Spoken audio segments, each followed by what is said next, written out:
За өнөөдөр анх удаа хуульчдын холбоо хуульчид бид өөрсдөө хуульчдын форумыг анх удаа зохион байгуулж байна.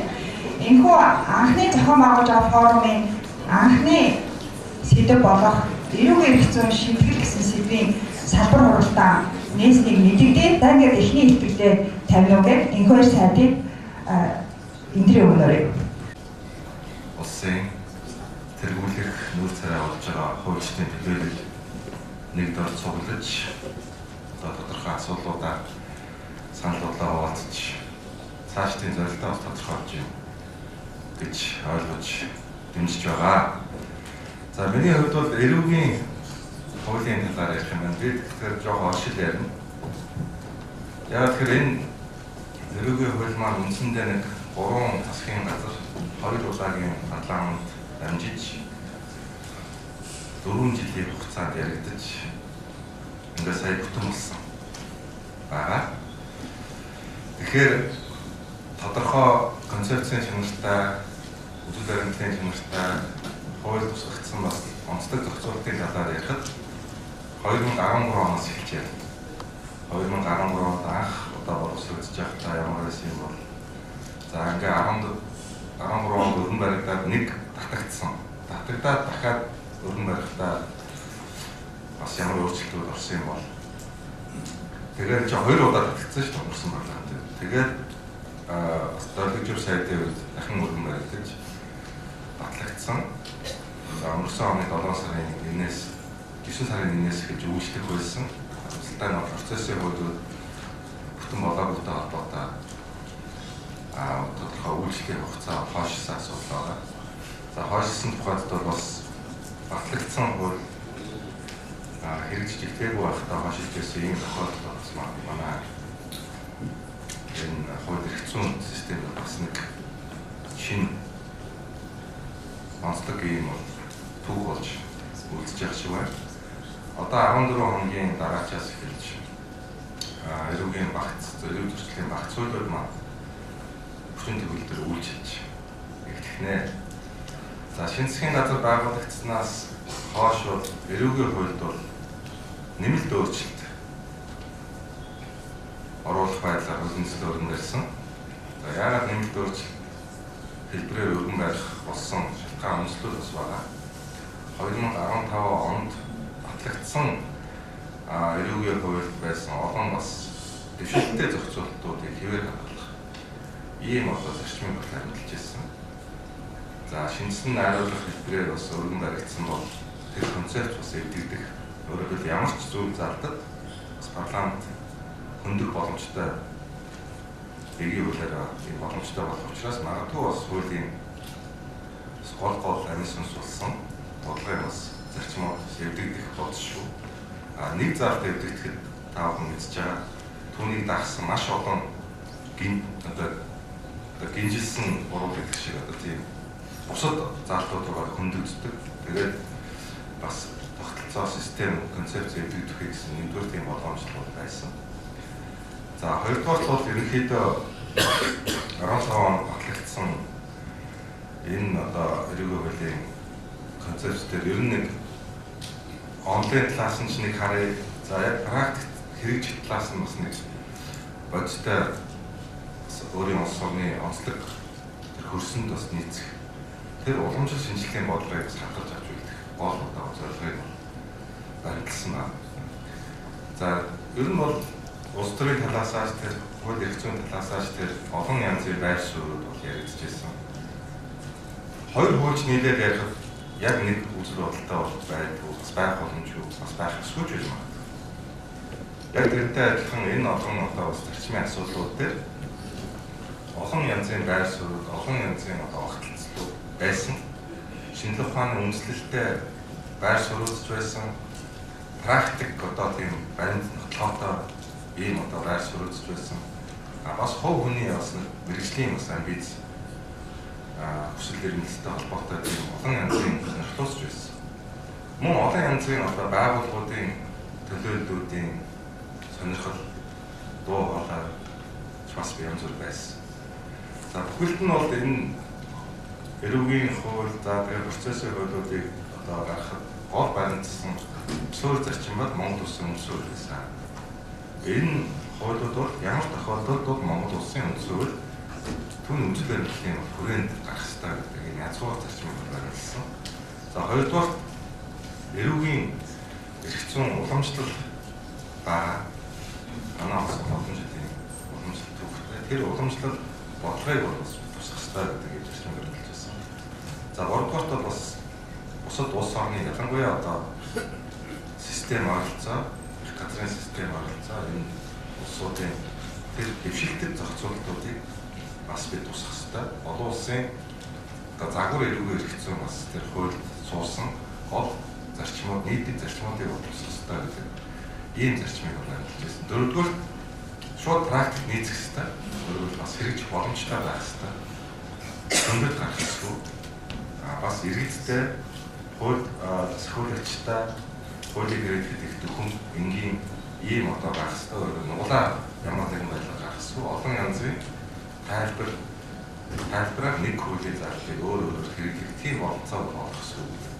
Ийм зарчмыг бол баримталж хэрэггүй бол шинжилгээтэй батлагдсан. За 20 халын доо хамгийн одоо гол гарсан өөрчлөлтүүдийг бол хөндөж яриа гэж бодож байгаа. Нэгдүгээр бол ялын бодлогод бол зарчмын өөрчлөлт гарсан. За эрүүгийн хуулийн бол одоо хамгийн гол зүрх гэж ярих юм бол одоо энэ бол ялын бодлого. Тэр энэ ялын бодлого дээр бол 2002 оны онцгой зарчмын том өөрчлөлт таах гэж байна. Ялын олон сонголттой болсон. За энэ сонголтыг хийхдээ бид юунд үндэслэн гэхээр 2002 оны хуулийн өнгөрсөн 15 жилийн хугацаанд хэрэгжилтийн дүн байдалд дүн шинжилгээ хийж үзсэн. За яг шүүх одоо хууль сахиулагч маань хэрэглэх явцад 2002 оны хуулийг хэрэглэх явцад бас ялын интервал бага, сонгох санкц бага, өөрөөр ялыг хэтэрхий их хассан байна. За энэ хэд их хашилт бол энэ амьдралд гарч байгаа тэр олон янзын гэмт хэргийн олон янзын олонлог тэр өсөж шалтгаан үндэслэлүүд охирлыг барагдуулах энэ олон сонирхлуудыг бас хангаж чадахгүй байна. Нэг ууданд хийчихээр тэр уутаар ерөөсөө олон янзын гэмт хэрэг үйлдсэн тэр нөхцөл байдлууд ялгагдаж өгөхгүй. Ийм одоо нөхцөл. Энээсээ болоод бас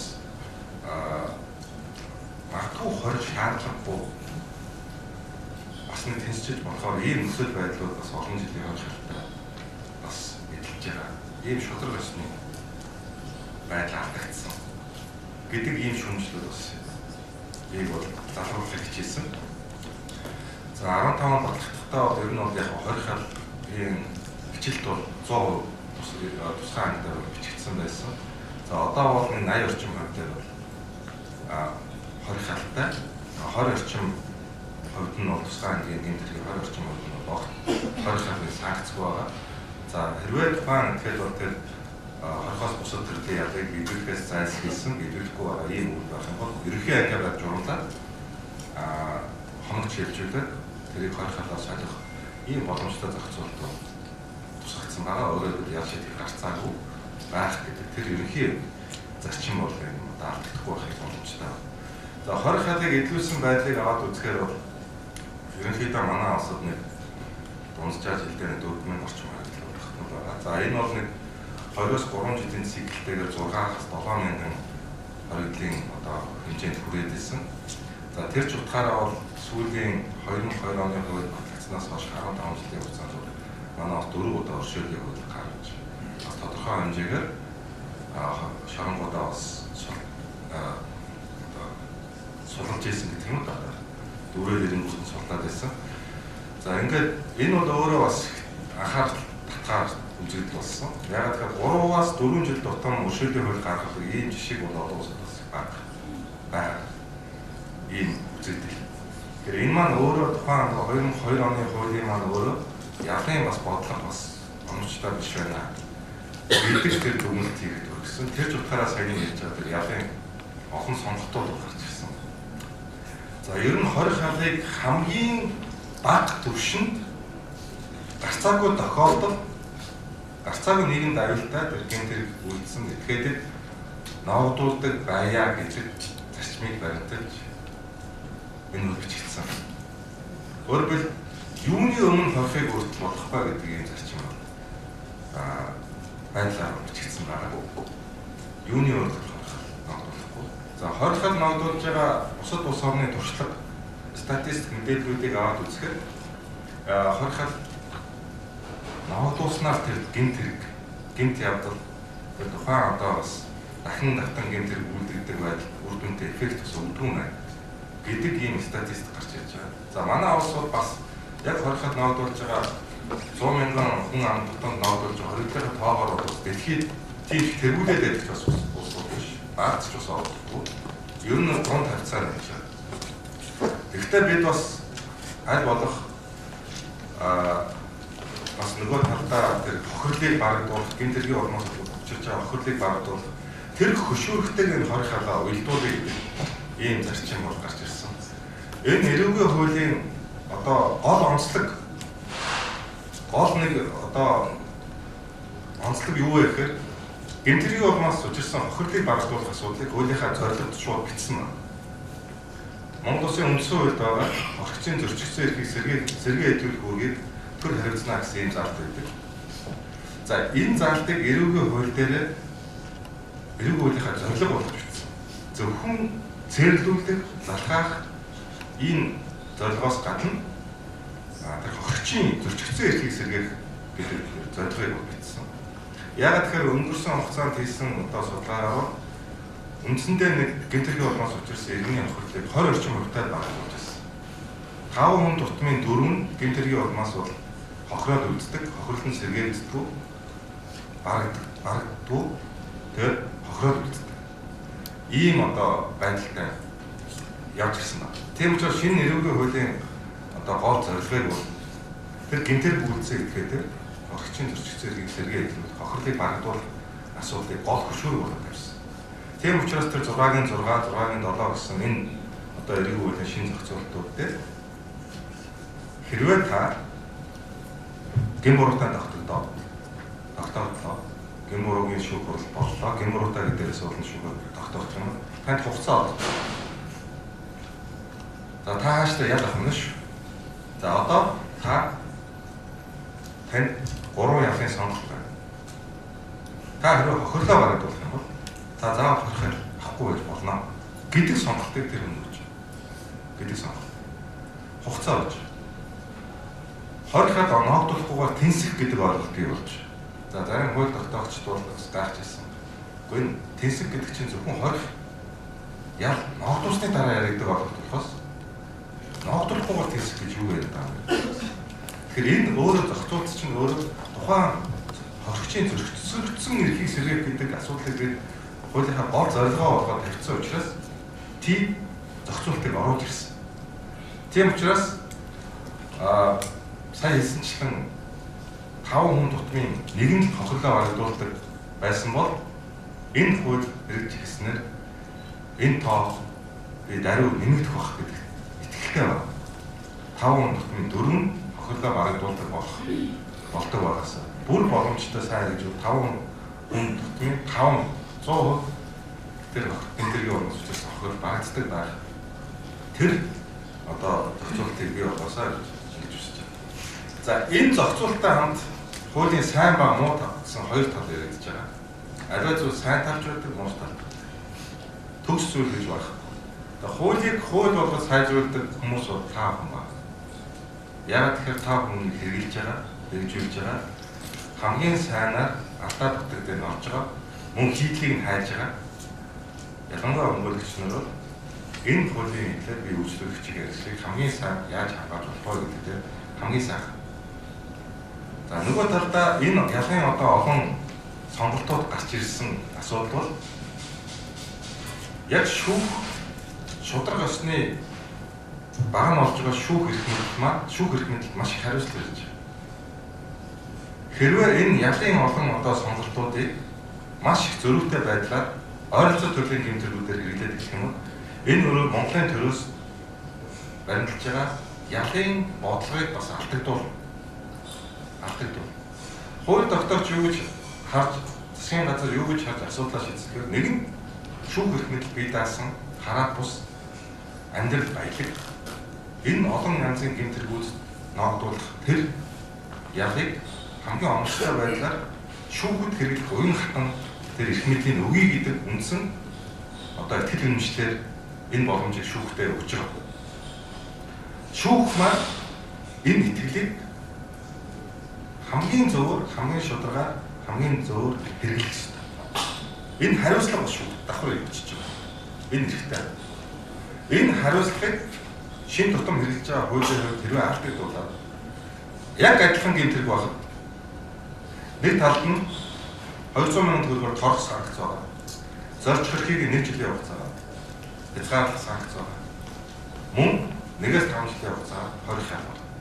Яг адилхан хэрэгтэй 5 жилийн нэг хүнд хорих хаалга ногдуулаад нэг хүн дээр 200 мянган төгрөгөөр торгоод явбал энэ өөрөө нийгмийн шудраг ёсны байдалд итгэл, шүүхийн шудраг ёсны байдалд итгэл тэр одоо шүүхийн хамгийн гол тулгуур болсон олон нийтийн дэмжлэг итгэл нуурах ийм одоо аюул бас хамт явж байгаа. Ийм хариуцлага бас хамт явж байгаа. Энэ хариуцлагатай хамт нөгөө талаар олон нийтийн мэргэжлийн хэрэгцээ гаруул мөн улс төрийн шахалт хууль тогтоох байгууллага руу орж ирнэ. Эргээд 2002 оны хууль хэрэгжихэд анх гарсан асуудал бол тэр шүү. Тэг. 2002 оныхоо хуулийг өнөөдөр 15 жилийн дараа өнөөдөр ч ойлгоогүй хэрэгжүүлээд буруугаар ашиглаад явж байдаг хуулийн байгууллага хүмүүс ч байж байдаг. Тэгэхээр энд хугацааны асуудал ярих юм бол 15 жил хангалтгүй байгаа ийм асуудал ч байна. Тийм учраас тухайн хүний тухайн одоо хуульчийн мэргэжил ур чадвар туршлага тэгээд сэтгэл хичээл зүтгэлтэй холбоотой ийм одоо асуудал бол энэ хуулиудын хэрэгжилтэй холбоотой гол асуудал юм. Би бол олон хуульчтай бас санал бодол солилцож ирсэн. Албаас орц солилцож ирсэн, албаас орц солилцож ирсэн. За ялангуяа хуулийг боловсруулах, тэгээд энэ боловсруулалтын шатнд хэлцүүрийн шатнд санал бодлуудыг сонсч ирсэн. Олон янзын байр суурь зөрүүн байдаг.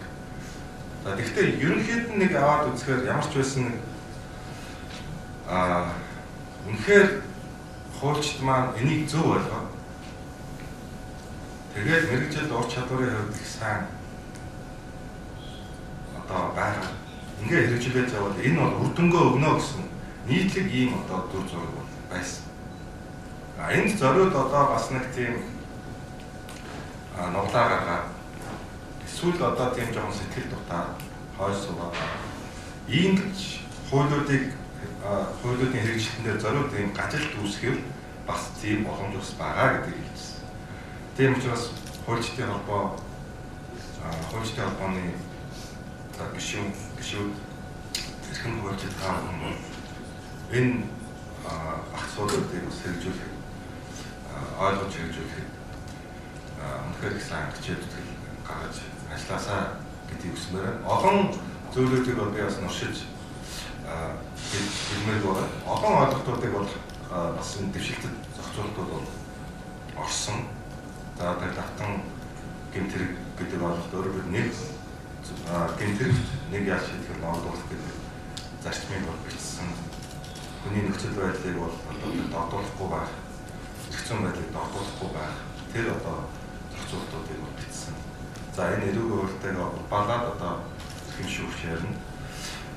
Эрүүгийн процессын хууль маань бас нэлээд зарчмын шинжлэх зохицуулалттай болчихлоо гэдэг ийм ойлголт байгаа.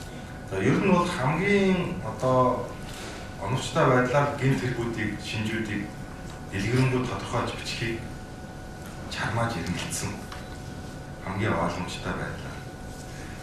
Ингээд 3-4 удаа ингээд татагдаад боловсрогдоод ингээд явхад мэдээж олон нийт харахад бол энэ одоо яасан ч одоо жонхоо юм яасан ч түүхий хууль бичдэг яасан ч олон зарчмын зөрүүтэй саналын томьёол гаргадаг гэж бас магадгүй 2015 он батлагдахтаа энэ 250 орчим зарчмын зөрүүтэй саналын томьёол гарч санал гаргагдчихсан.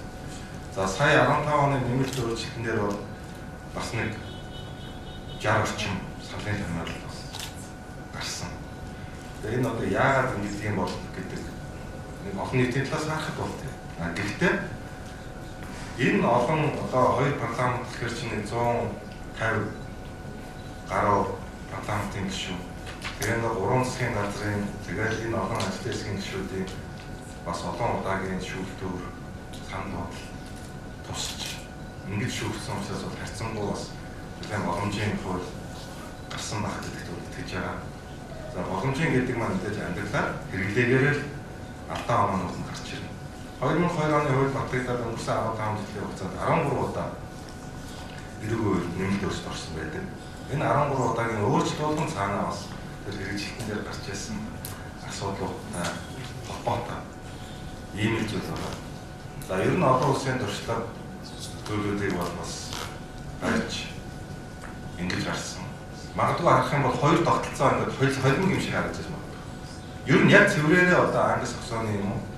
Цэврээрээ Ром Герман эрх зүйн тогтолцоо гэж одоо хаана байна гэдэг бас асуулт тавьж байгаа шүү. Бас асуулт тавьж байгаа. Тийм учраас бид бол энэ хуулийг ингээд харах юм бол та бүхэн зарим нь бол ингээд Англи Саксоны тийм загварууд бол бас орж ирсэн ба элементүүд орж ирсэн. Гэхдээ бид бол энийг бол айхтар тийм зөрчилдөх элемент орж ирүүлээгүй гэж бас бодож байгаа. Тэгээд их боломжтой байдлаар бас аль талын дэвшилт талуудыг бас авч байгаа хэрэглэх боломжтой байдлаар бас асуудлаа оруулж тусгасан гэж бодож байгаа. Олон гэмт хэрэгүүдийнхаа шинжүүдийг оновчтой зөв тодорхойлох тэр асуудал дээр бас нэлээд анхаарсан. За Германы одоо профессоруудын бас зөвлөгөө авсан. Одоо улсын загвар хэрэгцсэн бас хуулиудыг бас харьцуулж авч үзсэн. Тэдгээр саналуудыг бол олон талаас нь одоо тусгаж ингэж зохицуулсан байсан. Олон саналууд бол яригдсан. Тэгэхээр зарим саналыг бол ингээд олон экспертүүд бас шахажсэн гэсэн бид бас улс төрийн өвчин зүйлээс хамааран авч чадаагүй. Олон асуудлуудыг бол олон улсын гэрээ конвенцэд бол нийцүүлсэн. Жишээлбэл авилга албан тушаалын гэмт хэргийн тухай сэтгэл та бүхэнд ч хэлбэрийн бүртгэнтэй болсон. Хохирлын хэмжээ шаардахгүй. За хууль сахиулагч ер нь бас зарим хүмүүс болгоомжлж байгаа юм. Жишээлбэл албан тушаалын байдлаа уруулан ашиглах гэдэг энэ гэмт хэрэг чи одоо яах юм бэ? Хохир шаардах болохоор нэг найз руу одоо юу яах юм бэ? Манай нэг одоо нэг хамаатны хөвгт байдгийн энийг нэг ажил төлөвтэй туслаараа гэж хэлэхэд хангалттай болчихж байгаа юм уу надаас асууж байсан. Нэг албан тушаалтан бол жишээлбэл би эн чинь юу вэ? Хүүхдээ нэг цэцэрлэгт нь машинаараа алтны машинаар хөргөсөн шүү. Энд чи арай гинт хэрэг болчих юм шиг байгаа гэж жишээлбэл. Тэгэхээр энэ бүх үйлдэл хэрэг дээр гинт хэрэг болсон. Өөрөөр 7 сарын 1-ээс үйлчлэх хуулийн ял шийтгэлийн бодлого энэ утгаараа эрс чангарч байгаа. Олон шинэ онцлог зохицуултуудыг бол бас авч үзсэн, оруулсан байна. Тийм учраас та бүхэн бол хуулиа одоо их сайн танилцж ингээд болсонгүй бол янз бүрийн одоо саналууд байх юм бол одоо чөлөөтэй илэрхийлж ингэж яваасаа гэж бодож байна. Тэгээд чимэд өгшийнхаа бас үгийг бас хэлэх дуртай сайн төрийн дээр хууль ноёлж байгаа гэсэн үг хэлсэн байсан. Сайн төрийн дээр хууль ноёлж байгаа тэр дотроо эрүүгөөр одоо хэлбэрт хүчин төгөлдөр үйлчилж ингэж шударгасны ороод манлай зогсож явах тухай гэж ярья. За. Бас нэгэн онцлог өөр байгаа. Салбарын мэрэгчлэнүүд яг тухайн хуулийн асуудлаар өөрсдийн салбарын өнцгөөс та бүхэнд мэдээлэл хүргэж байгаагаар нэгэн онцлог нэлээд чухал ач холбогдолтой байх гэж найдаж байна. Ингээд сая 2 сарын хийсэн ялын интервалын талаар би нэмээд нэг яг тодорхой жишээ гаргахад та бидний бүгдээрээ сайн мэддэг залим эхлэх гэмт хэрэг гэж байгаа. Тэгэхээр энэ маань өөрөө шинэ хуулийн 17 дугаар зүйлээр заллах гэж орж ирээд ялын интервал 2-8 жил болж өөрчлөгдсөн байна. Тэгэхээр энэ маань өөрсдөө эргээд нөгөө хуульчид бид эргээд за би өөрөө өнгөрч чухал ялангуяа хүндээ айлгах мэдээж 2 жилийн төлөө тэмүүлэнтэй. Тэгэхээр энэ нь өөрөө хууль хэрэглээний хувьд асар өөрчлөлт, асар их шинжилэлт авчирч байгаа ийм хууль тогтоомж болсон юм уу гэж харж байгаа. За нөгөө талаар гэх юм бол 92-нд гарсан нэр томьёо ухагтхууны тайлбарлахдаа хэм хэмжээний актуудыг хэрэгжиж болно гэсэн бас нэг юм залт гарсан байна. Тэгэхээр урд өмнө бидний хэрэглэдэг гэсэн дээд бүхний тайлбар гэхээс илүү нөгөө олон мянган бидний тэр олон хэрэглээд байдгүй хууль эрх зүйн хэм хэмжээний актууд ч одоо жинхэнэ утгаараа хэрэгжиж хэрэглэх За ялангуяа өмгөөлөгчдийн дунд энэ асуудлаараа мэтгэлцэх маш том хууль хэвлэмийн шинжилгээ тасан онол би өмгөөлөгчийн хувьд харж байгаа. За ингээд дараагийн илтгэгчийн өрөө за сагсаа прокурор бид бүхэнд мөрдөн шүүгээ өмнөх шатанда мөрдөн байц хэрэг эрүүгийн эргийн хэмээн шийдвэрлэх ажиллагааны талаар та бүхэн танилцуулна. Тэгэхээр энэ эрүүгийн хэрэг хэмээн шийдвэрлэх тухай хуулийн шинжилгээ төсөл баримтын дараа ярина гэдэг бол 15 минутанд багтааж ярих зүйл биш байна. Асар их зүйл байна. Асар их шинжлэх зүйл байна. Тийм учраас таймтай хэдэн зүйл хэлье гэж бид бодож байна. Нэгдүгээр эрүүгийн хэрэг хэмээн шийдвэрлэх тухай хуульд ямар асуудал орж ирсэн бэ гэхээр мөрдөгч гэдэг ийм шинэ нэр томьёо орж ирсэн. Энэ мөрдөгч гэдэг бол одоо бидний мэддэг бидний ойлголоор хэрэг бүртгэгч мөрдөн байж биш юм. Ирэх үүрэг нь өөр болсон, үйл ажиллагаа нь өөр болсон. Мөрдөгч бол гэмт хэргийн шинжтэй гомдол мэдээллийг шалгадаг хүн. Мөрдөгч бол хэрэг бүртгэгд явуулдаг хүн. Мөрдөгч бол мөрдөн байцаат ажиллагаа хийдэг хүн. Энэ бүх үйл ажиллагааг мөрдөгч гэдэг энэ субъект хийж хэрэгжүүлдэг болсон. А одоо бол хөнгөн хэлбэр хэрэг бүртгэгч хүнд онцгой тэр мөрдөн байцаач хэмтэй ялгаа заагтай байна. А шинэ хуулиар тийм хөнгөн хүнд хэрэг гэж ялгаа зааг байхгүй болсон. Тэгж ялгаж үзэхгүй. Эрүүгийн хэрэг бол тэр хэргийг мөрдөг шалгадаг бүх үйл ажиллагааг мөрдөгч хийнэ. Мөрдөгч энэ хэрэг бүртгэж мөрдөхөөс гадна мөрдөгч өнөөдөр энэ шинэ хуулиар шинжээч ирэхэд зөвлөгөөг хүлээн. Шинжээч хийнэ. Шинжилгээ хийнэ. Шинжээчийн дүгнэлт одоо мөрдөгчийн магадлалаа гэж нэрлэдэг байгаа. Мөрдөгчийн магадлалаа гаргана. За ийм их хөвгтэй болж тэгэхээр одоо мөрдөгч маань энэ шинэ хуулиар ямар шаардлага тавьдаг хос мэргэжилтэй байна. Зөвхөн хуульч мөрдөгч байхгүй. Эдийн засагч нэртлэн бодож одоо юу байдгийг хэд уран зохиолын багш юм тийм. Ийм хос мэргэжилтэй бол тийм шаардлага аяндаа тавигдана. Энэ чиглэлээр хэмжээнд хэрэгжих байна. Тэгээ мөрдөгчийн хийдэг үйл ажиллагаа өнөөдөр шал өөр болсон. Гэмт хэргийн талаар гомдол мэдээлэл гэдэг нь ойлгож жишээлбэл шалгах тухай асуудал. Өнөөдрийн хуулийн байцаан шийдэх хуулинд байгаа гэмт хэргийн талаар гомдол мэдээлэл огт хамааралгүй болсон. Өнөөдөр яадаг вэ гэмт хэргийн талаар гомдол мэдээлэл шалгаж байгаа бол хэрэг бүртгэгч мөрдөн байцаач тодорхой хүнийг дууж ирүүлээд тайлбар тодорхойлт гэдэг юм авдаг байгаа. Тэр тайлбар тодорхойлт нь эрүүгийн байцаан шийдэх хууль заасан ямар ч нотлох баримтын шаардлага хангадаггүй, нотлогддоггүй, нотлох баримт гэж үздэг юм зүйл байгаа. Тэгвэл одоо энэ эрүүгийн хэрэг хэмээн шийдвэрлэх хуулиар гэмт хэргийн тухай гомдол мэдээлэл хүлээж авсан тэр мөрдөгч шууд тэр гомдол мэдээлэл шатнаас эхлээд ирчээр байж байгаа, огцчоор байж байгаа нөгөө сэжигтэн одоо бусад иргэний хариуцлага шууд байцаад аваад тэр нотлох баримтаар үлдээд явдаг болно. Өөрөөр хэлбэл гэмт хэргийн тухай гомдол мэдээлэл шатнаас эхлээд нотлох баримт шууд цоглуулдаг юм болчиход болж байгаа. За хэрэг бүртгэгчдийн мөн үргэлжлэл хийдэг болчихж байгаа. Хэрэг бүртгэгч маань одооний бидний нөгөө хөнгөн хэрэгтэй явуулдаг хэрэг бүртгэгч шал өөр болсон. Эрүүгийн гэмт хэрэг үйлдэгдсэн байвал тэр гэмт хэрэг үйлдэгдсэн байна уу юу? Хэрвээ үйлдэгдсэн байвал тэр гэмт хэрэг хэн үйлдсэн байна гэдгийг тогтоох зорилгоор явуулж байгаа үйл ажиллагааг хэрэг бүртгэгч гэж нэрлэж байгаа. Тийм учраас хэрэг бүртгэгч бол гэмт хэргийн шийдвэр хамт мэдээлэл авснаас эхлээд тухайн гэмт хэргийг үйлдсэн хүнийг олж тогтоох хүртэл явуулдаг үйл ажиллагаа байна. Тэр хэрэг бүртгэгч бол хүнлөө чиглэхгүй. Тодорхой сэжигтэн ялгагддаг чирүү чиглэхгүй. Тэр гэмт хэрэг үйлдсэн этгээдийг олж тогтоохын тулд эрүүгийн хэрэг хэмээн шийдвэрлэх хууль заасан бүхий дарга хэмжээнд энэ хэрэг бүртгэгчдийн шатанд авч хэрэгжүүлнэ. Өөрөөр хэлбэл мөрдөн шалгах бүх төрлийн үйл ажиллагааг хэрэг бүртгэгчдийн шатанд явуулна гэсэн үг. Тэгэхээр эзэн нь одоо тогтоолоо энэ үеэс эхлээд эрүүгийн хэрэг үүсгэж ялгагдаж татаж хэрэг нь мөрдөн байцаат явуулна. Одоо бидний өнөөдрийн эрүүгийн байцаан шийдэх хууль заасан тэр эрүүгийн хэрэг үүсгэх гэдэг үйл ажиллагаа байхгүй болж байгаа. Хэрэг бүртгэгчдийн шатанд эрүүгийн хэрэг үүсгэхгүй хэрэг бүртгэгчдийн хэрэг нэ. Тэгээд эрүүгийн хууль заасан хэргийн хөөн хэлц хугацаа дуусах хүртэл хэрэг бүртгэгчдийн ажиллагааг явуулж өгдөг болсон байгаа. Тодорхой эзэн тогтоодлоос сэжигтэн илгэрлээ ялгадаг тэр гэмтрийг үйлдсэн байна гэсэн хангалттай байна. Би боллоо тэр үеэс эхлээд эрүүгийн хэрэг үүсгэж ялгадаг шаардлага тогтоох прокурор гаргаад энэ цагаас эхлээд тэр хүнлөө чиглэсэн, тэр сэжигтэн, тэр ялгадаг чирүү чиглэсэн тэрнийг юм буруу нотлох баримт цуглуулах ажиллагаа одоо эхэлнэ.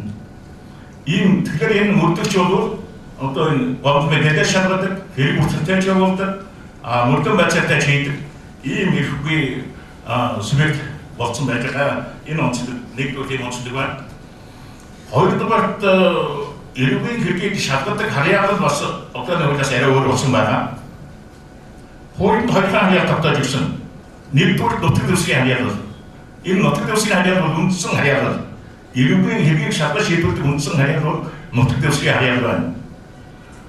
Эрүүгийн хэргийг гарсан нутаг дэвсгэрээр нь шалган өөрийн тул нутаг дэвсгэрийг хариуцсан мөрдөн шалгах байгууллага, хяналттай үдэг байгууллага, эрүүгийн хэрэг шийдвэрлэх байгууллага зохион байгуулалт нь одоо энэ үдцээрээ байж байгаа. Хоёр дахь харьяалал бол хууль заасан харьяалал гэдэг шинэ харьяалал бий болсон.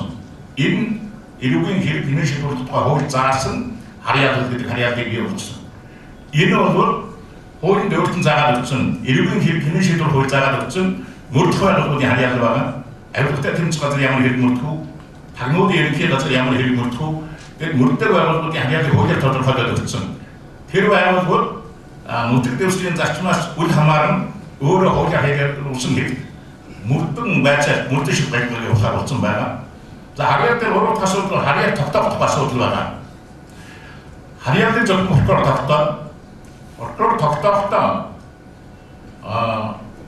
Монгол улсын хэдийн гадны үйлдвэрчсэн гэмт хэрэг эсвэл гадаад улсаас манай улсаас шалгуулахаар шилжиж гэрүүлсэн гэмт хэрэг үйлдвэрчсэн газар орныг тогтоох боломжгүй гэмт хэрэг зэрэг гэмт хэргүүдэд хэрэг мөрдөн шиг ажиллагаа явуулах харьяалыг улсын ерөнхий прокурор гэдэг субъект тогтоохоор болсон байна.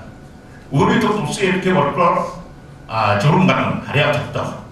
Тэр ерөнхий прокурорын батлсан журмын дагуу дээр хэрэгүүдэд харьяал тогтоож мөрдөн шиг ажиллагаа явуулахаар байгаа. За түүнээс гадна ерөнхий прокурор бас тодорхой харьяал тогтоохоор тухайлбал мөрдөх хэдэн байгууллагад харьяалтай хэрэг юм эсвэл хэдэн мөрдөн шалах байгууллага нэг хэргийг хамтран мөрдөж байгаа бол энэ харьяалыг нь прокурор тогтоож өгөхөр байгаа. Одоо тагнуул авилгатай тэмцэх газар цагдаа уран байгууллага нийгээд нэг хэрэг шалгаж байгаа бол тэр уран байгууллагын шалгал тэр эрх хэмжээг тэр шийдвэрийг прокурор гаргаж өгнө. Тэгснээр одоо манай эрүүгийн байцаан шийдэх хуулинд бол ийм зохицуулалт байхгүй байсан. Энэ эрүүгийн хэрэг хэмжээ шийдэх хуулиар оруулж ирсэн байна. Прокурор хамтдаж бүр харьяал тогтоох. За цаана прокурор харьяал тогтоох зөндөө юм хэдэн нутаг дэвсгэр дамжиж үйлдвэрчсэн гэмт хэрэг шийдэх юм уу?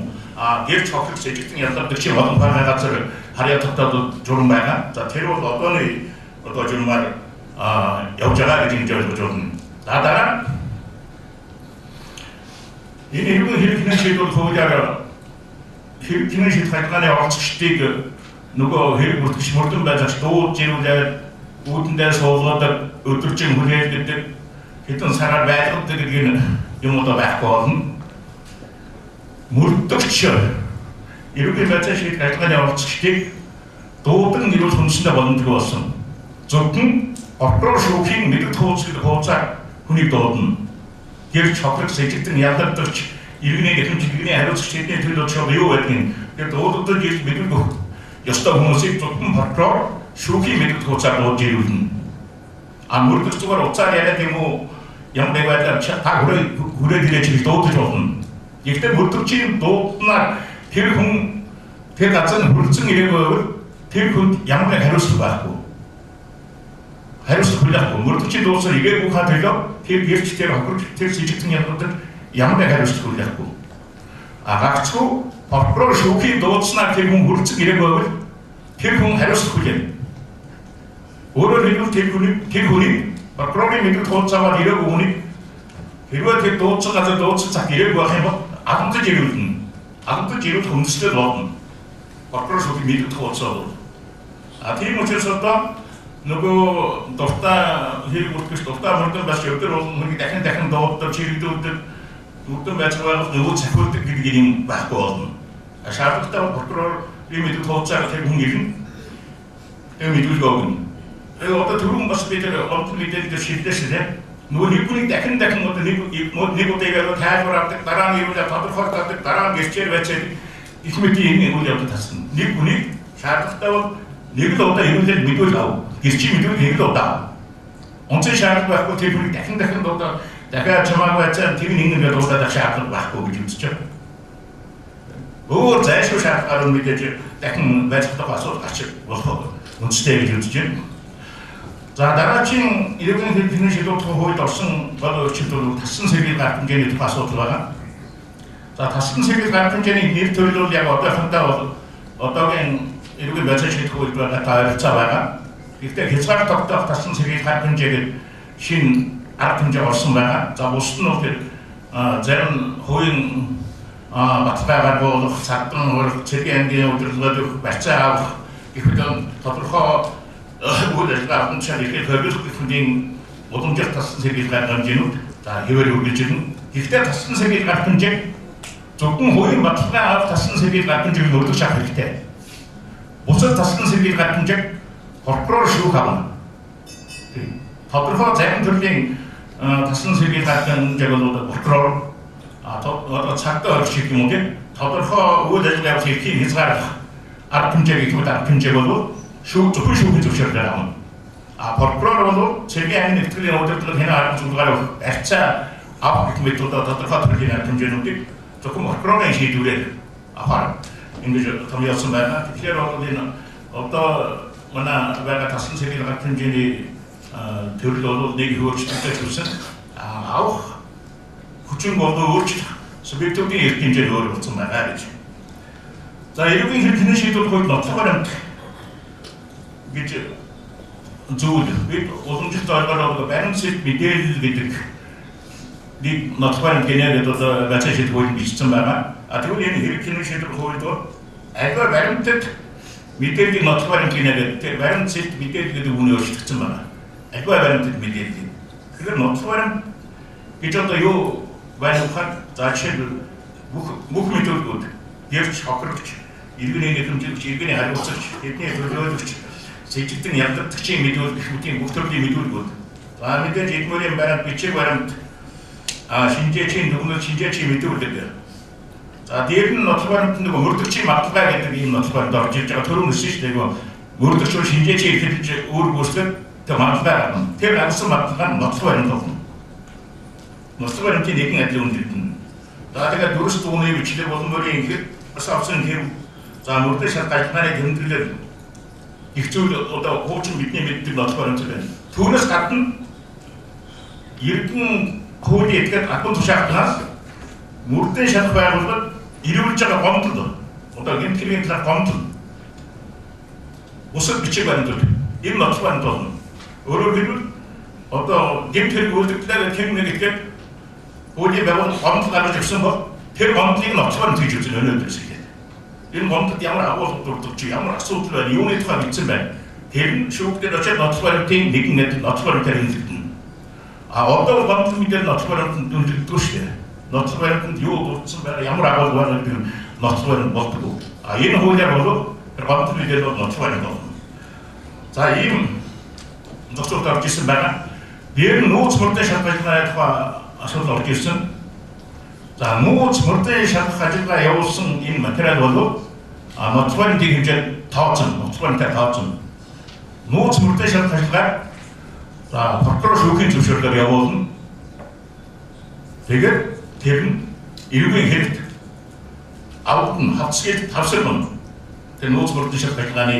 마테리얼이 되게 너트벌은 그 다왔죠 쇼 기도를 하는 수 없다고 했습니다. 아기 때 미리 직속을 지 놓았으면 양을 아르티브레 된 노트부터 시작하니까 여기서 아르티브레 놓았으면 되는서 여기서 노래를 하니 어떤 댄들의 모습 주로도 노트바른 게 힘들게 운득되고 씁니다. 노트바른 데 오르면 주로도 노트바른 더 찾고 와서 서브신을 얻게 씁니다. 양을 오르면 노트바른 더 찾고 하고 일침이 들기, 극침이 들기, 약간 극침이 들기, 일부린 매력이 옷을 들기 양부터가 너트바른 더 찾고 와서 그죠. 너트바른 더 찾고 와서 이렇게 슉 신. 너트바른 어느 슉 이는 너트바른 더 찾고 이렇게 밑에 놓은 슉 다 뻗었잖아. 아니 그때 호흡 저스 저거 놓으신 너트바른 이렇게 못해. 누가 이루던 슉자 말 저거 놓으신 너트바른 이렇게 뭐. 아들과 늑스쪽에 하지 않았다. 정말 이미 토가 너트바른 게 너트바른 더 찾고 그래. 자, 대구련데 너트바른 데를 듣고 있었잖아. 자, 다른 해볼 수없는 조롱 느끼기 뭐지? 요 말아 해볼 수없는 게 뭐가 좋아나. 그때 어떤 애 가서 хэлбэр шүүсэн журам өөр болсон байгаа. Нэгдүгээр ялгагдах гэмороо үлдээсэн байх ёстой. Хүлээн зөвшөөрсөн байх ёстой. Хоёрдугаар хэрэгээр хэлбэр шүүсэн журмаа шийдээ гэж хүсэл гаргасан байх ёстой. Гуравдугаар хохирлоо төлсөн буюу эсвэл хохирлоо төлнө гэдгээ илэрхийлсэн байх ёстой. Ийм гурван нөхцөл байгаа бол тэр тухайн ялгагдагч толгойд хэргийг хэлбэр шүүсэн журмаар шийдэхээр болсон байгаа. Гэхдээ 8 жилээс дээш хохирлоо хэргийг хэлбэр шүүж болохгүй. 8 жилээс доош хэрэг бүх хэргийг ялгагдагчийн бүрэн хүлээн зөвшөөрсөн байх юм бол хэлбэр шүүсэн журмаар шийдэхээр тогтоогоод өгсөн байгаа. За хэлбэр шүүсэн журам бол маш тодорхой. Өрдөн байцаалт 14 хоног явагдана. Прокурор 24 цагийн дотор хянана. Шүүгт 12 цагийн дотор тэр хэргийг шийднэ. Ийм болсон байна. Энэ хэлбэр шүүсэн журамтай бол одоо ч гэсэн эрүүгийн байцаалт шийдвэр хэлбэр шүүсэн журам гэж байна. Гэтэл нэгж хэлбэр шүүдэг. Хэлбэр шүүсэн журам нэгж шүүгт өнөөдөр очсон. Тогтолцоо байхгүй гэж хэлж байна. Яг л дандаа хэлбэр шүүсэн журмаар явсан хэрэг прокурорын хатанд эвлэрснээр хэрэгсэх болчдөг байсан. Эвлэрээд хоёр шилжигдэн ялгагдсан эвлэрлээ. Одоо энэ эрүүгийн хэрэг хэмжээг хуулиар тэр шилжигдэн ялгагддаг чогчтой эвлэрч эвлэрснээр хэрэгсэх тэр үндсийг багах болгосон байна. Тэгэхээр энэ хуулиар бол эвлэрүүл хэрэгсэх болдог ойлголт байхгүй. Тэр эвлэрсэн ч байна уу, гэмбуроо хүлээн зөвшөөрсөн ч байна уу, яасан ч шүүгт очиж шүүг гэмбуроо асуудыг шийднэ. Акцгийн хэлбэр шүүсэн журам ямар ашигтай гэхээр нөгөө шүүг яг шийдэхээр оногдуулахдаа тухайн эрүүгийн хуулийн тусгай ангид заасан зүйл хэсэг заасан ягаас доошоо татаж хөнгөж ялгуулж болсон байна.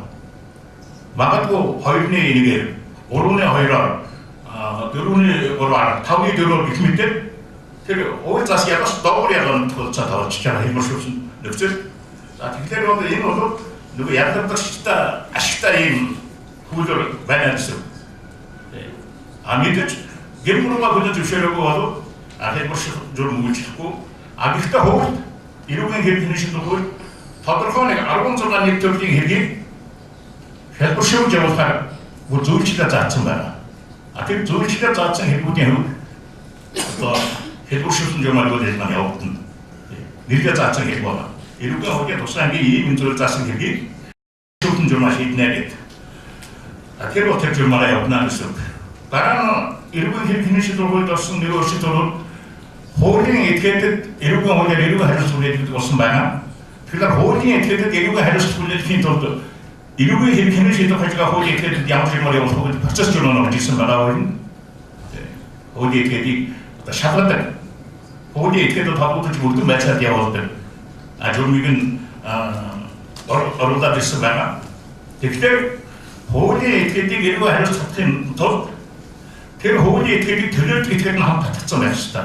Энэ үндсэн зарчим бол одоо гүйцэтгэх захирч гэдэг үе өнтэй захирч гэдэг юм.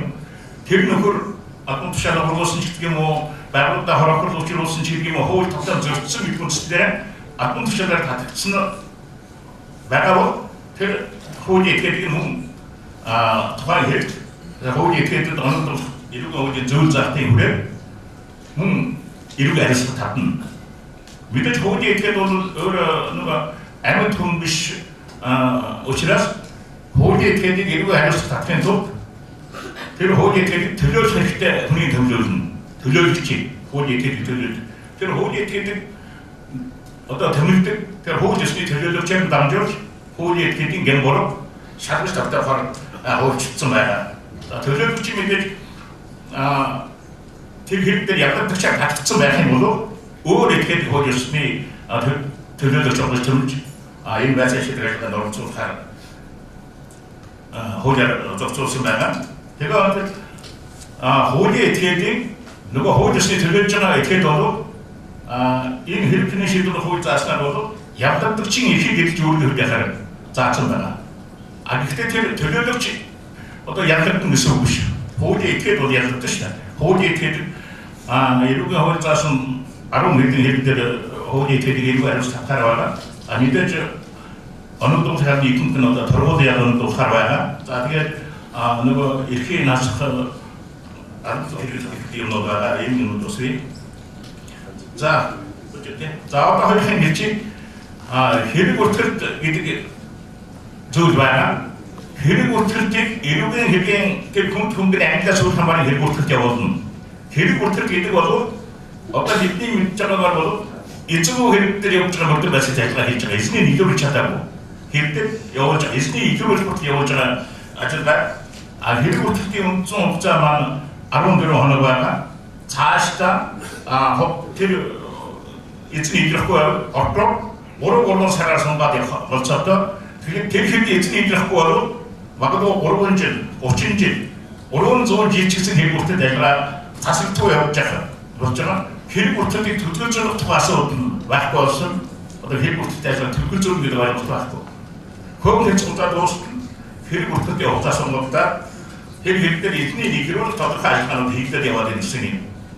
Ийм асуудал болж байгаа. Зөвхөн эрүүгийн хууль заасан эрүүгийн хэргийн хөөн хугацаар хэрэг үлдэлт хийж байгаа.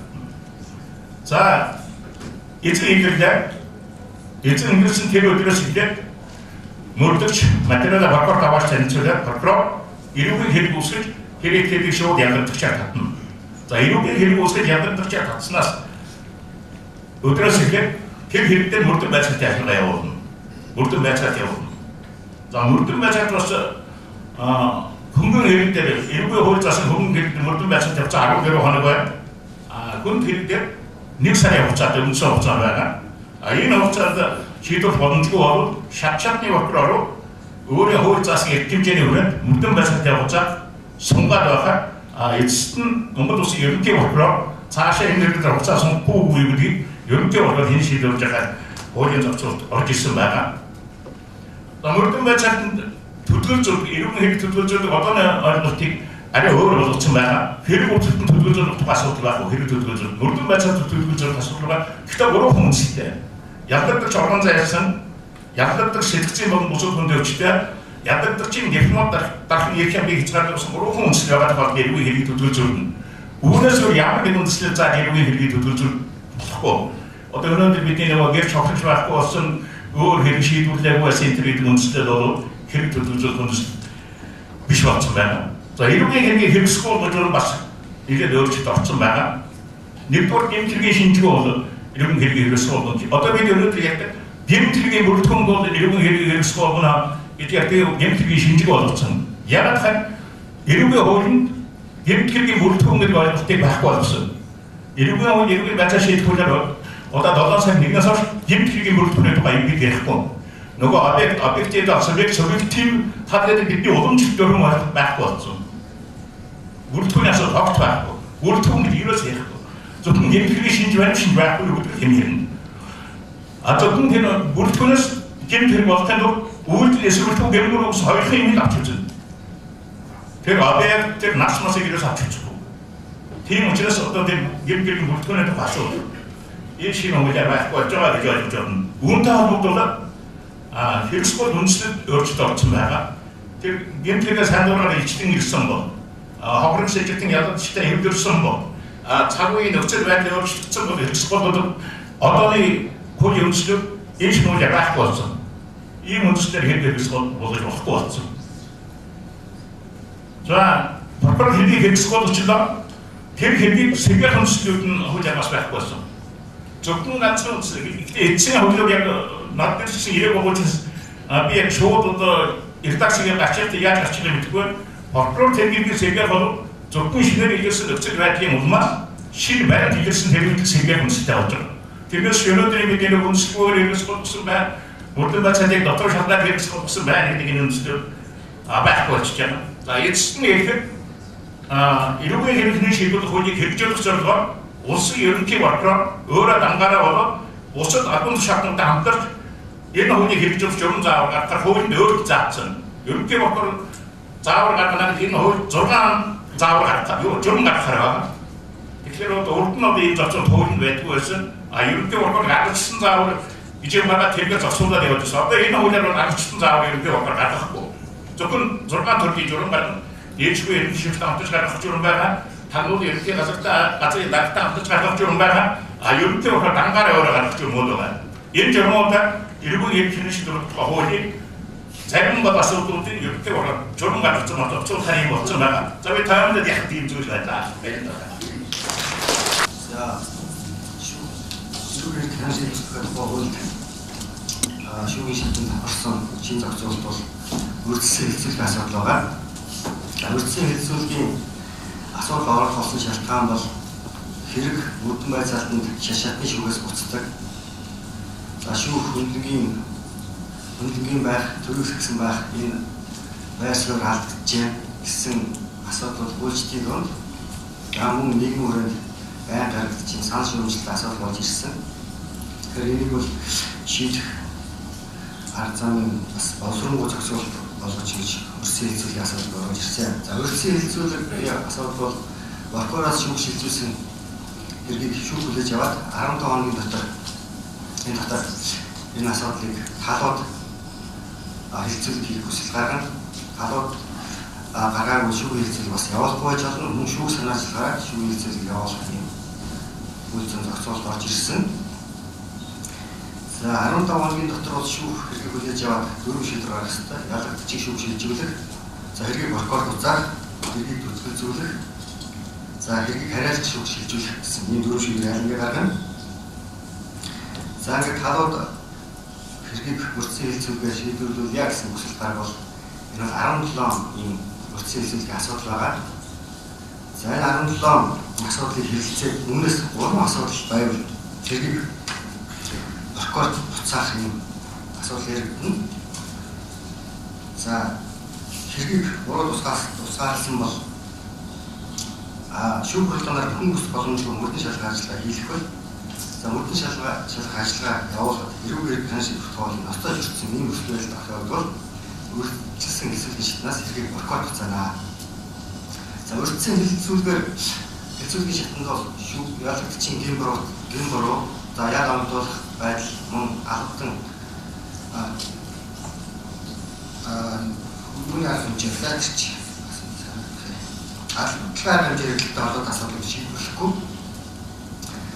За ингээд өрцөн хэлцүүлгийг хийгээд яцад эрүүг хэргийг хэлбэр суусан журмаар хян шийдвэрлэх юм хүсэлтэй талуудаас гаргах шүүх хянж үзэн. За энэ хүсэлтийг гаргасан арга субъектүүд өөрөө тэмдгэрээр тусарсан хохирлыг өгөн төлөх юм хүсэл гаргасан байх ёстой. Дээрээс нь хохирч сайн дураараа эвлэрсэн байх юм хүсэлтийг гаргасан байх ёстой. Ингэж хэргийг ялгагдуулсан журмаар шийдвэрлүүлэх юм төслийг хангана. За сая саксай прокурорын ярьсан мөрдөн шалгах ажиллагааны яцад хэргийг ялгуулсан журмаар шийдвэрлэх юм тогтцоолт байгаа. Тэнд бол прокурор шүүгдэгч шүүгчийн өгүүлэгч маань хүсэл гаргаад хэргийг ялгуулсан журмаар шийдвэрлэх хүсэл гаргана. За ингээд энэ хүсэл гаргасан хүн эргүүл заасан тэмрүү хөлөөсөрсөн хүнд хөнгө ялгамдуулахын боломж үлдэж байгаа. За энэ боломжийг алдсан хүн бол харин энэ өрсөлдсөн хэлцүүлгийн шатнд орж ирээд шүүх хэрэг ялгуулсан журмаар шийдвэрлэх юм боломж бүрдэж байгаа. За энэ хоёр бол бас энэ хоёр шатнд бол их боломжтой ажиллагаа гэж харж байгаа. За дараагийн асуудал бол шүүхийн хуралдааны хоёр үе шаттай байж болох юм зохицуулалт орж ирсэн. За шүүх хуралдаанаар шүүгчийн тэмрүүтэй гэж үзвэл эрүүл хариуцлагын асуудал, тэмрүү гэж үзвэл цагаат тогтоол шийдвэр гаргана. За эрүүл хариуцлага тэмрүүтэй гэж үзвэл эрүүл хариуцлага үлдээх юм өсвөл үsul шүүгч маань буруутай гэж хэлсэн үндслийг тайлбарлаж өгнө. За энэ буруутай гэж үндслээ тайлбарлаад яг оногд бол эрүүл хариуцлага үлдээх асуудлыг борлыг үргэлжлүүлэх явуулна. За энэ үргэлжлүүлэхээс өмнө шүүгдэгч хөлсний төлөөлөгч мөн өгүүлэгч хүсэл гаргавал засварлага авах хүсэл гаргах боломжтой. Засварлагаар бол зөвхөн тохирлоо нэгэн төлөх юм боломжоор хангуулах юм хүсэл гаргана. За энэ ажиллагаа бол 5 хоногийн дотор 5 хоног дээд 5 хоног гэсэн ажлын 5 хоног.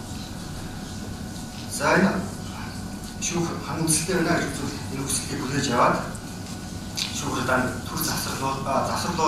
За засварлуулаад тодорхой хугацааны дараа хийх асуудлыг тогтоно.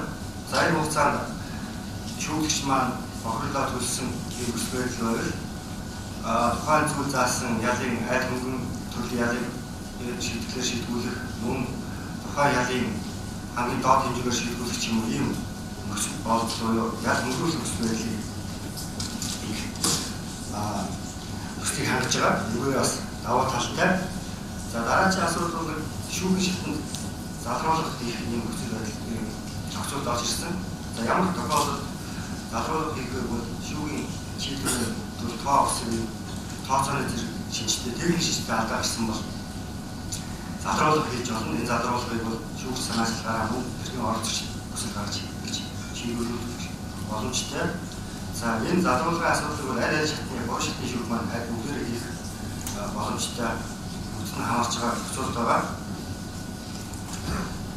За улсын дэд шүүхийн хамтын шатны эрүүл мэндийн шүүгчдийн нэгдсэн хуралдаа гэсэн юм байна. Шинэ гарч ирсэн. За хэрэг маргааныг шийдвэрлэж байгаа шүүх хөтөлбөрийн 2 шүүгч тусгай санал гаргасан. За ерөнхий шүүгч мөн дүгнэлт гаргасан. Улсын ерөнхий прокурор эсэргүүцэлтсэн тохиолдолд бол эрүүгийн нэгдсэн эрүүгийн шүүгч нэгдсэн хуралдаанаар тухайн хэргийг хачилцах юм үйлдэл боломж үүссэн. За ингээд хуралдааны товыг ерөнхий шүүгч тогтоогоод мөн ерөнхий шүүгч хуралдааныг гаргаж оролцсон. За хуралдаан бол дэд шүүхийн ерөнхий шүүгч өөрөө оролцсон. За үүнээс гадна танхимын шүүгчдийн 4-өөс доош нь орж иж хүчтэй тооцогдно. За санал хураалтаа саналын тоогоор болохын саналаар энэ асуудлаа шийдэх нь хуралдаан. За хэрвээ санал хэлцэх юм бол хамтын шатны шүүхийн шийдвэр хэвээр үлдэх юм зохицуулт байгаа. За дараагийн асуудал бол шинээр ирсэн нөхцөл байдлын улмаас хэргийг таних шүүхийн шийдвэр таних үндэслэл төвд шинэ зохицуулт орж ирсэн. За одоогийн хуулиар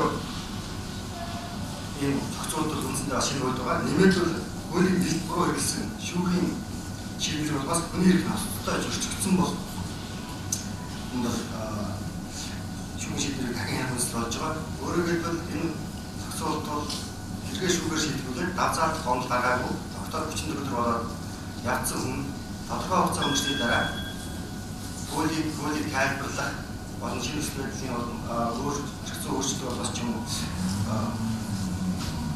хэрэгээ хянуулахын боломжтой алдсан байдаг. Өөрөөр хэлбэл гомдол гаргах хугацаа өнгөрсөн байдаг. Энэ тохиолдолд бол энэ хүн өөрөө энэ хуулийг хэлбэрээр үүссэн гэсэн шалтгааны улмаас шинэ нөхцөл байдлаар хэрэгээ хянуулж ийм өөрийнхөө эрх ашигыг хамгаалах боломж бүрдэж байгаа.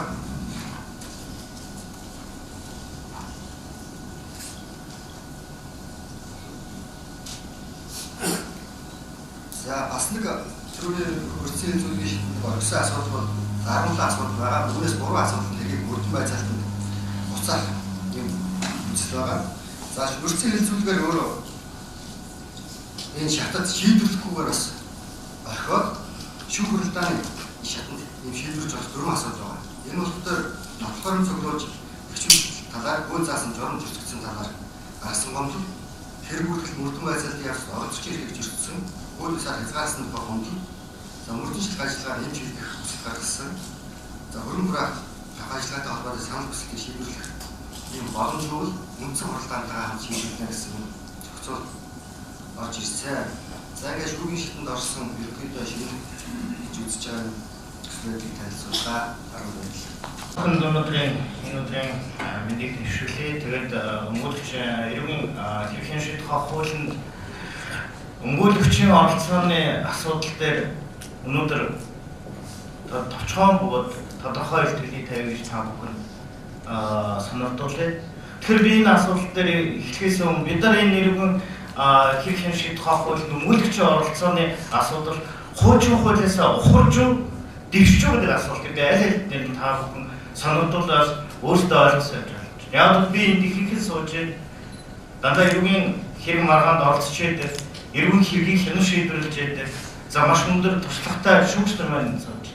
Тэгэхээр энэ харьцуултыг би хийхдээ өмгөөлөгчийн байр сууриас оролцож байгаа учраас зөвхөн өмгөөлийнхөө үйл ажиллагааны хэмжээнд л авч хэлцээ явж байна.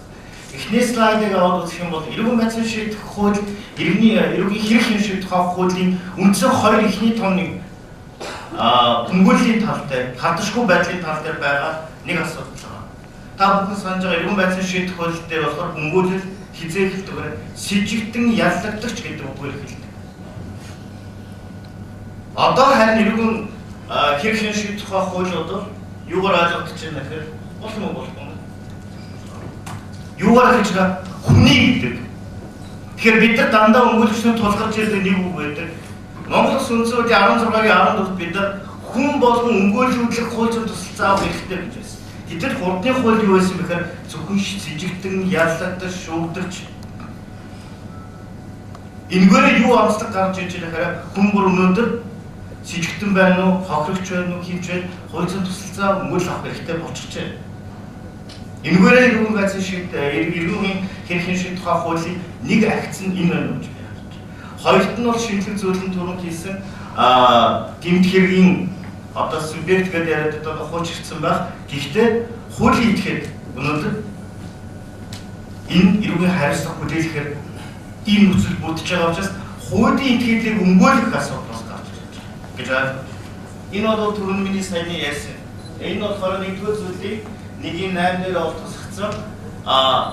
Энэ хоёр заалтаараа юу болж ирж байна гэхээр хүний хадшгүй байх эрхийг хангах өмгөөлөх хууль зүйн их хоёрыг яг иргэн байцын шийдэх хуулиас ялгадаж илүү дэвшилттэй орж ирж байгаа зүйл энэ юм. За хоёр дахь слайд нь дээр яаж вэ? За хоёр дахь асуудал дээр нь бол өмгөөлөгчийн эрх үүрэгтэй холбоотой асуудал. Нөгөө уламжлалт иргэн байцын шийдэх хуулийн заасан нийтлэг эрх үүргүүд бид өнөөдөр бүдүүрээ цээжл мэддэг өмгөөлөгч байна. Энэ дээр дахиад нэмж орж ирж байгаа зүйл нь юу гэхээр сая өсгөр шүүгч маань хийсэн нөгөө шүүхийн хэрэгцүүлэгт оролцох. Хоёрт нь юу байна гэхээр нөгөө анхан шат дооцоолох хяналтын шүүгт оролцох гэдэг нэг байсан. Иргэн байцын шийдэх хуулийг бид нар хэрвээ сайхан бол хүсэлтээр оролцох хүсэлтийг ярьдаг байсан бол одоо энэ шууд оролцох хийсэн. Хүсэлт гаргасан гаргаагүй чи оролцох юм үүрэгтэйгээр оролцож гэнэ гэсэн ийм байсан. За сэжигтийг баримтлах энэ төр холбоотой асуудал дээр шийдвэрлэх нөгөө нэг прокурор хүсвэл шүүх шаардлагатай гэж үзүүлгээд дээр үгүй энэ дээр бол заавал оролцох эрхийг нэг хин нэгнээс хараад биш. Нөгөө прокурор гэж яг өмгөөлөгчийг оролцуулж иргэн байцын шийдвэр за яг нөгөө хүсэлт гаргасан болох нөгөө өмгөөлөгч нь ирээгүй чинь тасан сэргийлэх арга хэмжээнд өөрчлөхгүй хурлын хийчихээ бол хязгаарлалт өгсөн. Өөрөөр өмгөөлөгчийг заавал оролцох гэж ойлгож байна. За хоёрдоо дахиад нэг өмгөөлөгчийн эрх үүрэг дээр бол шинжлэх санд орж ирсэн өмгөөлөл хууль зүйчилж оролцуулсан хохирлын нөхөн төлөв гэмбуруудыг хариуцлага хүлээлгэх санал гаргахыг. Өөрөөр хэлбэл энэ нь юу вэ гэхээр шүүх прокурор мөрдөгчд холбогдуулаад санал гаргах эрхийг өмгөөлөгчд нээгэж өгч байна. Иргэн байцын шийдэх хуулийн ийм заалт байдлууд байна. Үйл ажиллагаанд гомдол гаргах эрхтэй гэсэн болохоос өөр цаашаа юу байсан бэ? Тэнийг яах ёстой байсан бэ гэдэг зохицуулалт орж ирэх энэ арай илүү шинэлэг болоод яваа гэж харагдаж байна. За үндэс зэвсэг шалтгаанаар оролцох боломжгүй гэдэг энэ би нөгөө яг орсон нэмэлтүүдийн ярьж байна. Өмгөөлөх шүүх прокурор мөрдөгчийн тавсан хугацаанд хүрэлцэн гэж эрүүгийн хэрхэн шалтгаанд оролцсноо.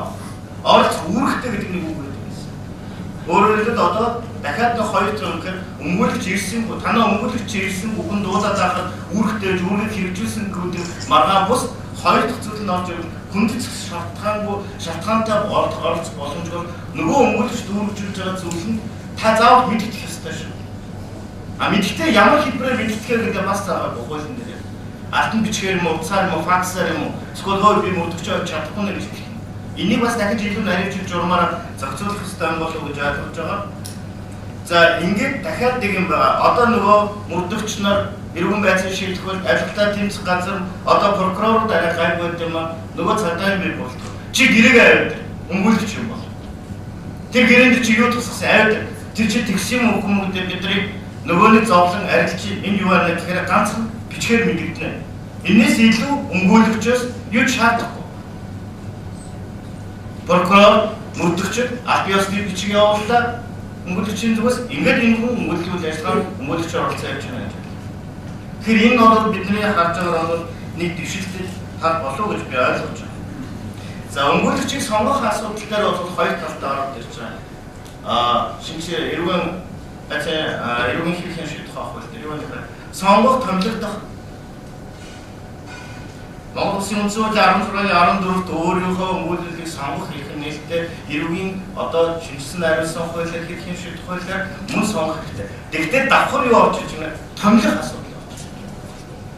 Энэ хэсэг тавтаа хоёр талтай гарч ирж байгаа. Үндсэн хууль заасны дагуу хүн өөрөө өмгөөлөгчөө сонгох ёстой байдаг. Одоо шинжилсэн найруулсан эрүүгийн хуулинд хэрвээ чи сонгох хугацаагийн чинь прокурор мөдөгчөөс одоо чи 2 цагийн дотор сонгоно шүү чи. Сонгохгүй бол хэн нэгэн өмгөөлөгчийг шууд бацин шийдэх ажиллагаа юм уу? Эсвэл цагтаа хатсан сэрхэл арга хэмжээнд шууд оролцуулаад явчих. Ингээд томилогдсон. Тэр хүн тэр томилогдсон хүмүүс татгалцсан гэсэн зохицуул мөн байхгүй. Тэгэхээр түрүүний үндсэн хуулиас ухраад байна уу? Энийг яаж нарийн зохицуулах гэдэг вэ? Энэ томилогдсон өмгөөлөгч нь ямар өмгөөлөгч байх юм? Мэргэжсэн юм уу, мэргэжчээгүй юм уу гэдэг асуулт. Энэ хүн таалдахгүй ч болох өндөр наамхан турхай одоо чинь даачиг нүдний шилдэг. Тийм учраас таалдахгүй гэж болох шүү. Тэгэхээр үгүй чи томиллоо энэ хүнтэй орохгүй чи өмгөөлөгдлгүйгээр байцаан шийдэх ажиллагаанд оролцох ихээ нээж өг гэхээр ингээд нэг талаас эрүүгийн хэрэгцээ шийдвэрлэх ажиллагааны өмгөөлөлт сонгох томилох ажиллагаа чинь ухраад байна уу? Дэвшилтэд асуултанд очиод байна. Энийг болохоор яг энэ өмгөөлөгч сонгох энэ асуудал дээр бол харах хэрэгтэй юм шиг харагдсан. За таслан сэргийлэх арга хэмжээний холбоотой асуудал сая Сакса прокурор маань аягүй сайхан ярьсан. Таслан сэргийлэх арга хэмжээнд бол би ахиас гарсан юу байдаг вэ гэхээр өнөөдөр таслан сэргийлэх арга хэмжээнд холбоотой цагдаа хорионы асуудал дээр бид бол хамгийн их маргадаг. Энд бол энэ 14-13-ийн нэгд бол аль ч үе шатанд гэж байна.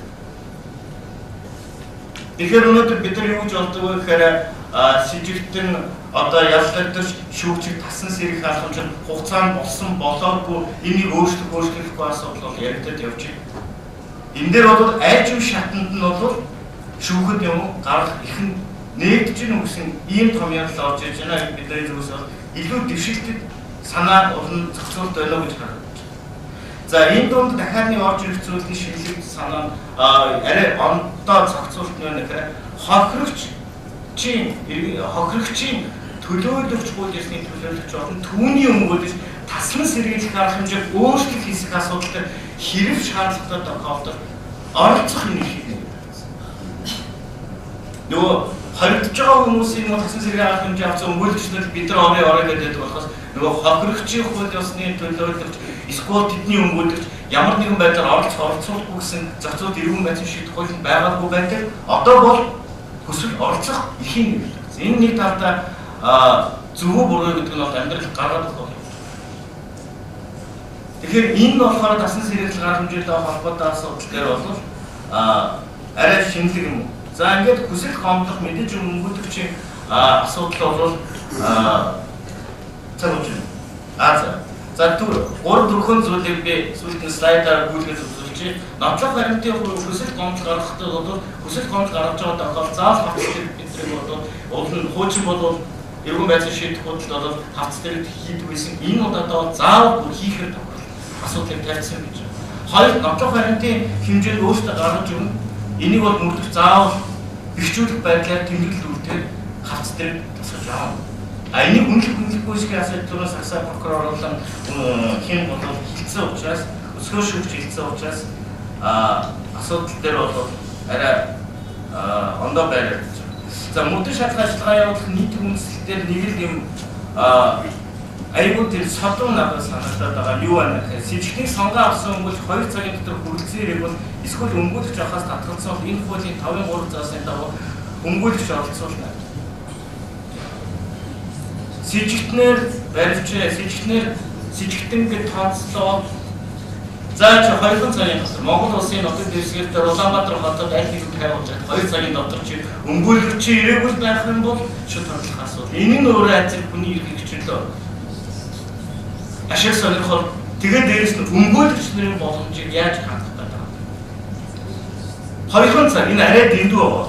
Миний зүгээс харагдсан. Энэ бол миний аюу анхаарлыг татсан зүйл нь бол тэр байж. За хавц дээр магтаатай танилцуулах асуудал дээр өмгөөлөгч нар маань анхаарах шинжлэх зүйл нь юу байна гэхээр одоо бид нар нөгөө нэг шүүх рүү очичингууд бид нар бичдэг болсон. Тийм нотлох баримтыг шинжилэн судлан та одоо ингэхээр чи аль шинжилэн нотлох баримтыг судлаа прокурорын судлах гэдэг гэдэг байха болцсон. Энэ юу вэ гэхээр хэрэг танилцууллаа. Энэ дээр юу вэ гэхээр хэрэг танилцуулснараа шүүх рүү ялах дүгнэлт буюу бусад ямар шийдвэрлэх үед бол өмгөөлөгч хэрэг танилцсанараа хэргийн мэлтэй хүсэл гомдлыг хүлээж аваад оролцогчид танилцуулаад тэгээд юу байна гэхээр шүүх хурлаандууд хохирч гэрч шинжээж шинжлэх судлах нотлох баримтыг өмгөөлөгч чагсаалтаар гаргаж өгдөг гэсэн. Шүүх хурлаан дээр өөрөөр хэлбэл нөгөө нэг би энэ баримтыг гаргаад өгчээ энийг судлаах гэдэг юм бол байхгүй. Хэрвээ энэ чагсаалтанд дутаагүй нотлох баримтыг шинжилэн судлах гэсэн ойлгол шүүхэд байхаа болцож байна.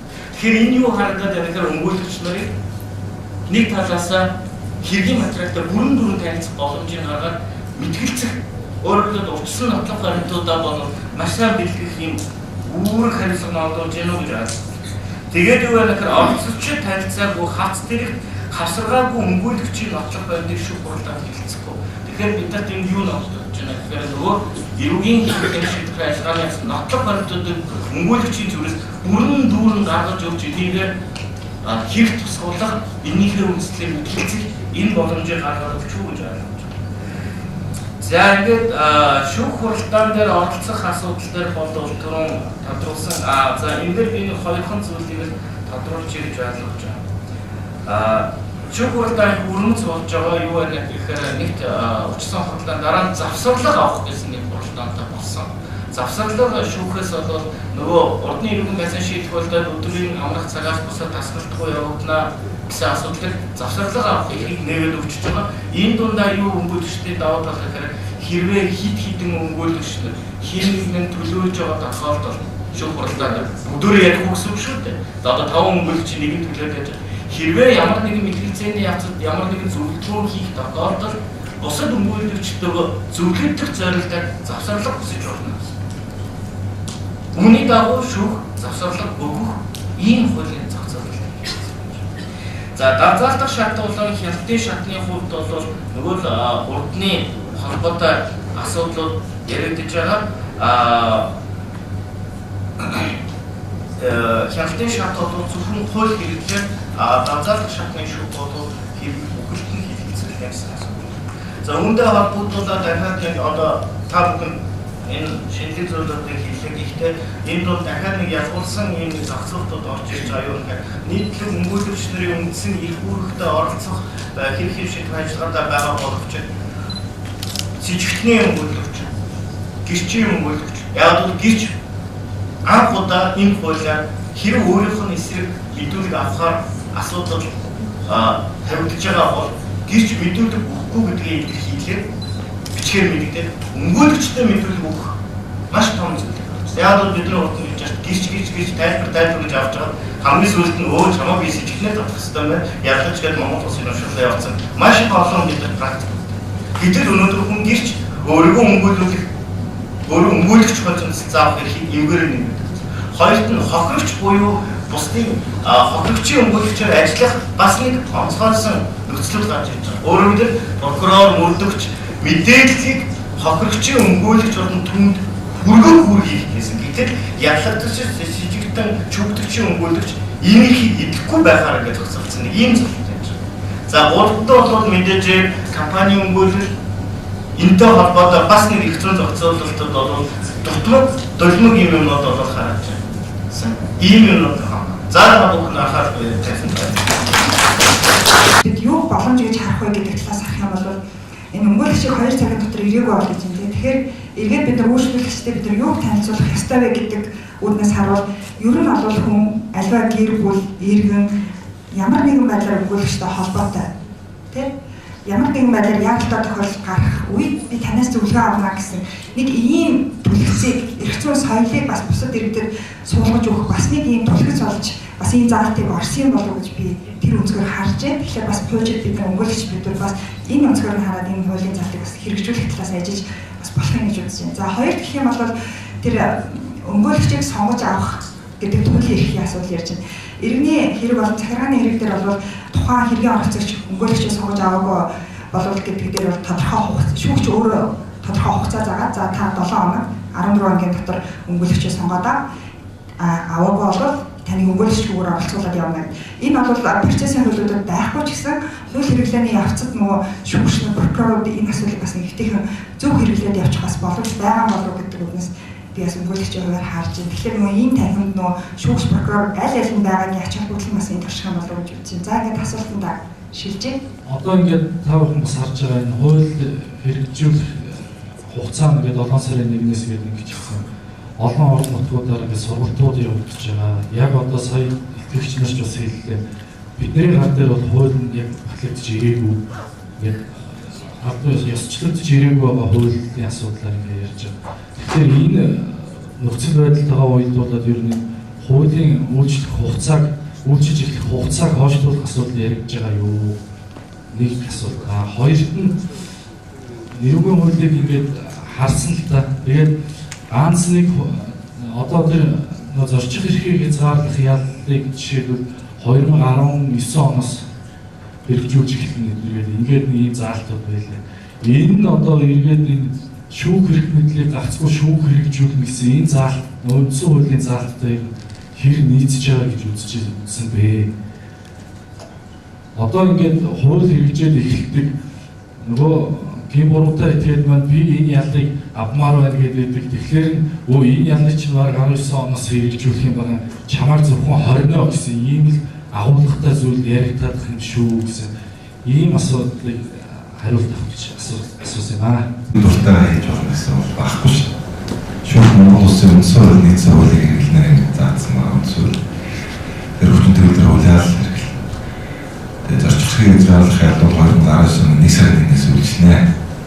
Шүүх хэрэглэнэ гэдэг үйл тогтоож баталсан учраас тэр хүрээндээ л орж нэг мөр хэрэгжүүлэх байгаа гэж бодож байна. Мэдээж хууль одоо нөгөө төрийн мэдээлэлээр нийтлэгдэх хүчин төгөлдөр болох гэдэг хугацаанд шилжиж байгаа асуудлууд бол байгаа. Тэгэхээр та бүхэнд бол тараагдсан гэж ойлгож байгаа. Бодох батлагдсан хуулиуд бол тараагдсан. Эрүүл хуулийн төрийн мэдээлэл дээр сэтгэлдээ нийтлэгдсэн байна. Төрийн мэдээлэл сэтгэлдээ нийтлэгдсэн. Зөрчлийн хууль бол нийтлэгдэх байгаа. Зөрчлийн хуулийг дагсан эрүүл хуулийн нэмэлт өөрчлөлтөөр бас нэг багахан асуудал бас байна. Зөрчлийн хуулийг дагаж орсон нэмэлт тэр нь бас зарим тусаагүй байдлаар тараагдсан байж магадгүй. Зөрчлийн хуулийг дагсан нэмэлт эрүүл хуулийн нэмэлт өөрчлөлт төрийн мэдээлэлээр гараагүй байна. Тэгэнгүүт зарим зүйл заалтнаар бас өөрчлөлт тусгатаагүй журнал бас хэлэгдээгүй бас гаргаж магадгүй шүү. Жишээлбэл гэр бүлийн хүчирхийллээ тэмцэх гэмтэрэг дээр нөгөө нөхөрөө буюу 7-30 хоногийн хугацаагаар юу нэ хөрхөлийн доод хэмжээ 7 хоног гэдэг байдлаар эрүүл хуулийн таамаг гартаар өгсөн байж магадгүй. Тэгээд зөрчлийн хуулиар дагсан өөрчлөлтөн дээр энэ асуудал нь тусгатаад тэр нь төрийн мэдээлэлээр гараагүй учраас нэгтгэж бичигдээгүй. Ийм бол асуудлууд байна. Энэ шинээр одоо хэрэгжиж эхэлж байгаа эрүүл хянах шийдвэрлэх тухай хууль нь сая тэр авилгатай тэмцэх газрын харьяалал шалгаж байгаа хэрэг, таниулын харьяалал шалгаж байгаа хэргийн шүүхийн харьяалал нь яаж тогтоох вэ? Тэрийг нутаг дэвсгэрийн харьяалаар тогтоож гэнэ үү? Аль эсвэл тусгаад нь бас тогтоох уу? Ийм нэг асуулт байна. За хоёр дахь асуулт нь одоо дэд сайдаас асуултаа энэ шинэ эрүүл хянах шийдвэрлэх тухай хуулиар өмгөөлөгчийг одоо томилдоо гэдэг ингээд 2 цагийн дотор хүрэлцэн ирэхгүй бол тэр энэ өмгөөлөгчийг хэн хаанаас яаж томилох юм бэ? Ямар шалгуураар томилох юм бэ? Тэр өмгөөлөгч нь тэр томилсон өмгөөлөгч нь дахиад 2 цагийн дотор ирэхгүй бол бас яаж томилох юм бэ? Ийм асуулт байна. За ихний асуултанд хариулъя. Эрүүл хянах шийдвэрлэх тухай хуулийн хоёрын нэгдүгээр зүйлийн хоёрын хоёрдугаар зүйлийн 9 дэх хэсэг байгаа. Хоёрын хоёрдугаар зүйлийн 9 дэх хэсэг. Тэр 9 дэх хэсэгт энэ одоо дагсан чиг үүрэггүй мөрдөн шалгуулын харьяалын шалгаж байгаа хэргийн шүүхийн харьяаллыг улсын дээд шүүхийн эрүүл хэргийн танхимын тэргүүний захирамжаар харьяа тогтоохоор хуульчилсан байгаа. Шүүх тэмдэг шийдвэр тухай том хууль байлаа. Шинжлэх ухааны зохицуулт болсон байлаа. Тэгээд энэ дээр би сарсаа болохоор нэмэлт зөвхөн үйлчлүүлсний зүйлээс. Тэгээд шинжлэх зохицуулт дотор нэг юм байна. Гэмтрийг тамдран оролцож багтаана гэсэн. Энэ одоо юу вэ? За тэгээд дотор гэмтрийг тамдран оролцож хүсэл гаргана. Прокурор багтаал гаргана. гэсэн юм зохицуулт явж байгаа. Гэтэл өмгөөлөх шиг мэддэхгүйгээр тамдран оролцож багтаах нэг юм хуулийн заалт байсан. Энэ талаар нэмэлт тайлбар боломж байна гэж би зөвлөж байна. Хамтран ажил хийхээр тогтоох гэж байгаа. Тухайн сэжигтэй ялгадаж одоо би өөрийнхөө гэмтрийг ирчлээ. Зохион байгуулалтын гэмтрийг болон одоо тийм гэмтрээр өөрийнхөө шүүх хяналтын байгууллагатай бүрдэн байгууллагатай хамтарч ажиллая гэсэн саналыг прокурор гаргах хэрэгтэй.